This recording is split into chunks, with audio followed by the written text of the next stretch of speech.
if you were in your 30s in the early 80s, if you were in college in the late 60s, this movie was it. Everybody talked about this movie. If you were like 33 in 1983, you bought your Trivia Pursuit game, and then you talked about The Big Chill. And that pretty much was the early 80s for a lot of people that went to college in the late 60s, and they realized from the 80s. Big Chill, Trivia Pursuit. Yeah, well, I think watching this film, I had 105 minutes of me just going, yeah, this is exactly the movie that I thought it was going to be. Yeah. And we'll talk about whether or not that's a good thing today.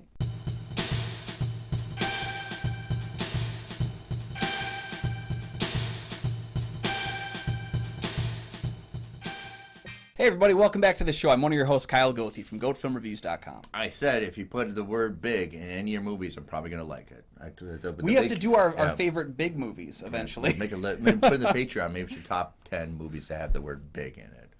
All right, I'm Nick from the St. Paul Filmcast. Thanks for finding us. Thanks for watching. And for our loyal fans, thank you for continuing to support the show. You can follow the show on Twitter and on Instagram. Heck yeah, we do have a Patreon. Check that out for some great deals and a lot of good content as well. We just put a bunch up in there, especially from our Brian De Palma conversations, as well as picks and likes of Nick Cage movies. And also another thing too, we have reinstated our early access for patrons. So if you want to watch our episodes before they drop on the YouTube, you can actually join the Patreon. And if an episode is available to be put up early, it is up early. So that's pretty great. You have all the access in right there, and those episodes stay up for quite a while. So all right, and of course, hit the like and subscribe button. Make a comment down below. Helps out the show. Today we're talking about the staple from 1983, The Big Chill. All right, so 7 college friends have gathered at one's vacation home for a long weekend following the death of one of their mutual friends. Alex. As they catch up, pull apart, and come together, each of them reckons with the passage of time and the cold reality of adulthood. So there's been a lot of analysis of this movie. This is Lawrence Kasdan. His son, we just talked about his son's movie, Zero Effect. Yeah, and he appears in this movie as the kid who wants the autograph. So are you JT? What's his name? JT Lancer. Yeah, which is totally Magnum PI. Oh, yeah. Totally Magnum PI. Okay, and so there's a lot of critiques and a lot of emphasis of what the movie is about. And I think I've watched this many times, and I put in my notes, this is pretty much a metaphorical hangover of people realizing that they're not the kids anymore of the 60s, and something that of the 60s, almost they don't want to think that it happened. They treat it like it's just a dream, and really nothing even amounted to any of it anymore. Some people are still stuck with that. Some people don't want to face that, and some people are moving on beyond that. But also, it's a little bit of the idealism versus the reality.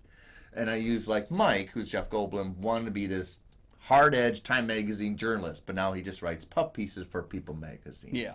You have Kevin Kline's character, who's now just a corporate footnote who just sells shoes. And then you have William Hurt's character, who just went to Vietnam, but it's also what the kind of the boomer generation, you don't get into details of what he did in Vietnam. They don't even really tell him, but obviously it's still affecting him. Yeah, we get details of what happened to him more than what he did there. And but he doesn't want to talk about the stories. He's not going to, nobody's going to be like, what was it like in Vietnam? Because that was kind of almost a rude thing during that time. Now it's pretty much through PTSD and stuff like that. You pretty much have an open conversation, but back then you didn't. It was kind of rude. Yeah, but you also have Tom Berenger, who I think wanted to put on the Great American Performance, and is now doing a TV show once a week where he plays a cop, and it's kind of one of those schlocky things. But he doesn't want that, even though it seems to be pretty successful. Like, he has success and doesn't want it. Glenn Close's character, who kind of wanted this great American love story with Kevin Kline, and she realizes that it may not be as perfect and without holes. You might have an opportunity to do it with Meg. Yep. And of course, like Meg, which is, I don't know why you have Meg Tilly. Why don't you give her... It's so confusing. I know. Can't Meg even... Tilly plays Chloe, just but then... change the character. Right, I know. But then Meg realizes that she's working in the corporate world, and it's just not providing the satisfaction. So it's a lot of idealism versus what the reality and context of what they're doing now. It doesn't really mesh. I also give it a kind of... When they realize Alex's suicide, you have everybody coming back, and it's almost to get back to their assigned what they probably were in college, their attitudes and the jokery, and they treat the suicide very much how they treat it as youthful in conversations as well. It's almost like all right, we're making food, so let's put on music and dance to it. It's almost Yeah. like they went back to who they were in late '68. But if you go back to your childhood home, when I go back to my childhood home, I regress.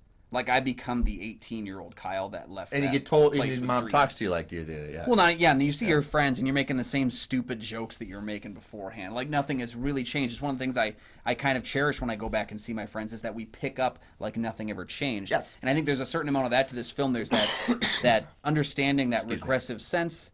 There's that also. It's almost feels like it's midlife crisis, the movie. Where it's they're not at their midlife, but they're experiencing the first loss of someone who's at their level. Someone who is close to them that they now have to realize isn't coming back. They can't go back to where they were because everything is different now. And they're not going to have a deep conversation about why he commits suicide. They're just like, Yeah.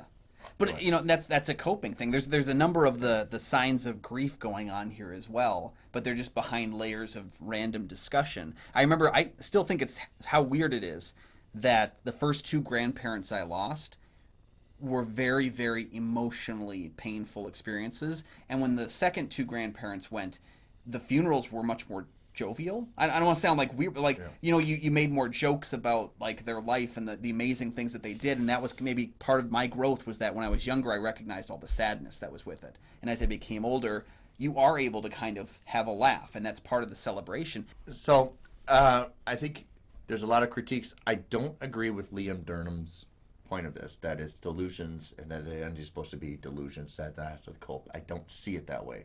What I see is... I think that's reaching. That is reaching. It's not all they have the delusions about what they thought they were going to be, and then it's punch nose with reality. I think it's the acceptance of this is the way it's going to be. Mm-hmm. And this is the world. And you what you did in the 60s doesn't really transpire. The idealism is never going to mesh, and that's probably what the Staple Up trying to demonstrate. Yeah. I kept looking at a little bit more hopeful than a lot of other viewers and readers did, and part of it was that I've watched so many films that talk about how the friends you have when you're younger aren't the friends you have when you're older. How you grow apart from the people around you, and I saw there was a little bit more hopefulness to the fact that these are people that haven't seen each other in years, but they do have that ability to pick up and move forward together, and they have that open ability to have fights and argue and yell at each other within the confines of their friendship. And so in many ways, there was a nice feeling about the fact that they all get together and have a chance to mourn and get to move on together. And so I think a lot of the events, it's not just particles bouncing together. Mm-hmm. There's a lot of navigating what you want to do, because the end result is Nick's character, who's kind of adrift like Alex. They're thinking that he's going to be like Alex, just wandering job to job, even though he was supposed to be brilliant and being, an academic, and he's working at a gas station or something like that. Yeah. And they think Nick is probably on that avenue too. And of course, the one thing he misses the football game. Nick, they missed a football game and stuff like that. And then you have the end of him kind of attached to Chloe, who Chloe's kind of a void. Chloe seems like the person that needs an audience. She can't be alone by herself. She always needs somebody with her. And I think that attachment, and they're going to rebuild the house, seems a hopeful response to everybody. But it could be a danger of them both doing the exact same thing. Yeah, feeding off the toxicity. So it's one of those movies that's hard because you're not going to get a resolution, and you're not going to get answers to a lot of questions they bring up. Yeah. In many ways, I mean, it's character driven in ways, and it's also slice of life. And I think it's a nice feeling knowing that it's slice of life, where you enter the film knowing that at the end you're going to get character catharsis, but there's not really a plot that needs to close. There's no really closure to the film, but there's more just the way things change, the way they also stay the same. Yeah. And that cycle. Kind of like Mike, who's trying to look at investors for his idea of a club, realized through even the mechanics of working with his friends, won't be able to sell it because he can't sell it to them. I'm not good at selling to other people, and he disbands the idea. Yeah. Not to mention, he's the kind of person that people don't go to see him. He's one of those that come to see. He goes to see them, and realize the grouping of it's just going to fall apart on him. Because you realize, hey, I slept alone. Did anybody else? No. Yeah. His perception of the world is that people are coming to his navigation, and he comes to terms in this weekend that maybe the reason that he's friends with them is because he wants to show up for them. Like, he wants to be with them and not so much that they want to be with him, which is a hard reality. And it's something that, he goes through the idea of, I'm going to open this club at the beginning of the film. And by the end of it, he's changed his mind because he's kind of an if-only character. We talked about that with, like, Steve Buscemi's character in Trees Lounge, where, like, I need if only I could do this. Then I can clean up my booze. Yeah, and if so I can get this club going, then I'm set. I'm set, and I don't have to do the people anymore, and I can be the man I want to be. But then he comes to realize, I don't want those hours. Like, he starts to, like, pick at the fact that this is not a perfect plan. There are no perfect plans because everything is within that confines of changing your mind. I also think it's really ironic that William Hurt plays a character who's impotent after he played a character who is sexually charged in Body Heat with Lawrence Kasdan. Lawrence Kasdan, it feels like picking on, but then it also has that sense of, I get the sense Lawrence Kasdan really respects the people he works with. Yeah. Because he was writing this while directing Body Heat, and everyone he worked with on that movie that he told about it wanted to be in this film. And then you also get the idea that, this might be one of the best Kevin Costner performances ever as Alex. Second best of the 80s. Second best of the 80s, because Fish Called Wanda. Oh, okay. Well, no, Kevin Costner. Oh, Kevin Costner. As Alex. Sorry. He said Kevin. I thought he said Kevin, automatically Kevin Kline. Right. Kevin Costner's best before. But, knowing that he had to cut most of Alex out of this movie, although he is still in the opening. He's the one putting his clothes on. Yeah, he offered him the lead role in Silverado. Like, because he felt bad about cutting him completely out of this movie. Right. So Lawrence Kasdan seems to have a tremendous respect for the actors, and that's why he cultivates, like, 10 amazing performances in one movie. We're used to Lawrence Kasdan doing, like, Body Heat. He did Empire Strikes Back, and he also did Return of the Jedi. This doesn't seem like his part of his thing. Like, writing style. This also did Raiders of the Lost Ark, which is kind of funny because Kevin Kline does the Raiders of the Lost Ark's music when he goes to attack the bat. I couldn't not think of that. Right. But I think this is the ensemble that Lawrence likes to write about, because all those has resolutions, and I think this is kind of him exercising, why don't we just leave it out? I'm not going to answer any questions. And it's a good exercise, not to mention I can revisit, because I think he was the same age as all these guys were in the movie. When he was living at a co-op at the time, meaning that he was, it was a communal home in a lot of ways, where they did have these experiences of cooking together and cleaning together and kind of taking in that lifestyle. And I think that's where a lot of this will come from. It's tough because, he's kind of a jack of all trades when it comes to writing films. Right. Yes. He's got the sci-fi, he's got the adventure, he's got drama pieces like this. Yeah. I'm a big defender of his Dreamcatcher adaptation, even though I don't think the ending's very good. I think the adaptation of the novel turns a 900-page novel into a fairly solid 2-hour movie. And I think his ability to adapt and work in any genre is almost frustratingly good. All right. So up next is our review of The Big Chill.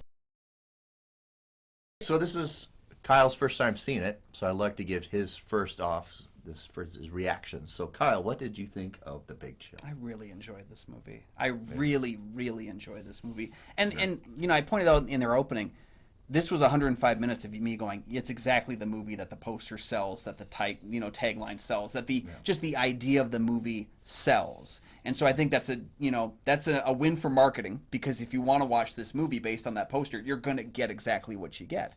I thought his ability to work in genre, in this kind of a genre and this kind of a writing exercise in many ways of, I'm going to get a bunch of people in a building and just make them argue and talk and have jovial reactions to each other, people you didn't know at the beginning, works really well. I don't know if I 100% buy all the character finales, particularly in terms of Meg. I don't know if I really buy that characters would do that, but I've never had that level of closeness with 8 other people, so maybe I'm sitting on the outside of that. With Meg, she wants to have a baby and all that stuff. Yeah. And I think a lot of what he wants to do with the characters is each one of them wants to leave a lasting impression with all of them. Mm-hmm. Almost like some way or another, let's remember we had this conversation and not just drift apart. Let's say have something here that we can tangible. Yeah. And recognize we're still friends. And I think Meg trying to have a baby is almost like a kind of a mixture of that. Yeah. Well, in many ways, they are all still tethered to their university experience. Within that group, their tether is the university experience. And now with the loss of one of them, it's almost like those tethers all broke. And now they're drifting away from that experience. And so in order to regain that closeness, the 7 of them retether to this experience, to this weekend. This is what's going on now. Yeah, and in the case of Chloe now, you have someone else who's picked up Alex's tether and is now tied to that weekend. So now it's almost like they're going to go through this experience 10 years later when one of them passes. The next one goes. It's going to be that thing where they are going to continue holding on to those experiences.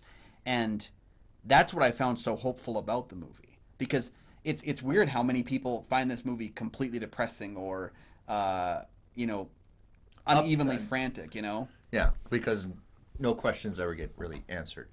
It did have one of the best-selling soundtracks. Oh, I bet, of the 80s. If you didn't have this album, what the hell was the matter with you? Well, and I read that Bill Conti did the score, but I don't remember any score in this film that's not soundtrack, so I don't 100% know where that score would Of course, have it's been. booked in by Jeremiah, the Three Dog Night song. Yeah. Joy to the World. Kasdan had his wife pick the music because he was self-proclaimed, did not understand music as well. And what they would do is they would actually kind of pick the song for the scene before they went in and filmed it. And what I think is really funny was you have Lawrence Kasdan, who is still very early in his directing because he's more of the writer, and he always will be more of the writer. But when he knew he wanted to put a song in a scene, he had everyone just talk louder. And it's like, you realize this is a fix-it-and-post thing if you really want it like that. But no, that's fine, whatever. So yeah, I think if I did a film class, I think this would be essential filmmaking. Not so much that I am over the thrall with movie, but I think it's an important piece of cinematic history. Just how important it was for the baby boomer generation. Crafting wise, I think its dialogue is written is very, like Robert Ebert says the right words, shot right, everything is works the right way. Yeah. And that can be annoying to some people. That is perfectly set up perfect, it's edited perfect, the words are perfect, all the characters' interactions perfect, and sometimes it bothers people, but he really enjoyed the movie. Yeah. I can understand people not liking it as much as I did. I can totally get that. I'm a little shocked at the people that... So there's the people that like it, the people that love it. If you don't like this movie, though, it's not just an I don't like it. The people who don't like this movie hate it. Yeah, my mom hates this. They just hate this movie. And I don't understand that so much. Because you can just... I mean, there's movies, plenty of movies like this where I've walked out and been like, nah, didn't care for it, not for me, moving on. There are people that loathe The Big Chill. Yeah. And I just can't really get past it. Yeah. Yeah, the really can't explain, but I think it's just the morality content of it. Yeah, well, and there's a certain level of schmaltzy, saccharine kind of reaction to it. I get that. Yeah, I get that more. Yeah. Yeah, and I grew up with a lot of people in my life, various friends. I had a large group of friends. I had multiple groups of friends. I had a couple people that were really close. And I can feel like that might be how my weekend would play out if I had to get together with my friends to mourn someone. I experienced a lot of coworker loss and people in my life loss early on in life, and so, but one of those earth-shattering people from my age group losses, that is something that really changes you. And this point, the lovemaking in it isn't so much passion lovemaking; it's sorrow lovemaking. Yeah. They're so they want to feel something else other than miserable. Yeah. But again, that goes back to my thoughts as I feel the film is hopeful, and it's hopeful because sorrow is the thing that we all have to experience. At some point in our life, we will all experience sadness, heartbreak, sorrow, depression. And this is a movie that shows people coming into that, but it also ends in such a way where they're literally saying, we're never leaving because we're just... they're not leaving because they're still kind of stuck in this moment, in this time period, but they're also they're so happy at the same time. They're happy to have come through this experience on the other end. My only flaw, and again, this is if I'm really trying to find something here. I have one. Go ahead. I don't think the production design is all that great. You have one house that you set your movie in, and I feel and I know this was kind of the time period in the 80s that things were very minimalist in certain areas. They were garish in others and minimalist in certain. But I feel like that house in that room where they're all sitting with the couches, it's just a blank white wall room with nothing going on. It looks like a stage play. And I know that seems correct at the time, but There's it no doesn't punch age well. Even the poster has them, but it has no production design. Yeah. Even the poster. For me, it's that cry in the shower. That just... Take it out. There's no... I don't know if it's necessary, but it didn't offend me. You know what I mean? It didn't really just a lazy, remove me from the movie. It's such an overplayed cliche of a woman has to cry in the shower. I'm over it. That's fair. Yeah. I'm trying to think of any like movies before that where it was something that I really remember. But maybe it's just because it's been done to death. Like I think time has been unkind to that moment. Almost like time has been unkind to the production design. Maybe those things were perfect back then. But hell of a soundtrack. Yeah. All right. So what do you think of The Big Chill? Comment down below. We know a lot of people have a great, strong reaction to it. Yeah. Was yours hot or were you pretty cold about it? Let us know down below your thoughts on The Big Chill, a movie that I often confuse title-wise with The Ice Storm. Very much like The Ice Storm. Yeah, and Kevin Kline on the poster. It's very confusing. Let us know your thoughts on the film down below and maybe your favorite Lawrence Kasdan directed film. You know, we've talked about 2 of them, but he did a couple others that are notable within the genre. Still out left to go. Yeah, so let us know your thoughts on those down below. Thank you guys for joining us. And Nick pointed out before, like and subscribe. Man, they're so quick. You can do it while I'm yib-yabbing, and I'm done yib-yabbing now, so you can find all my film reviews over at goatfilmreviews.com. And remind you, hit the like and subscribe, leave a comment, and you can find my show, the St. Paul Filmcast, anywhere you find podcasts.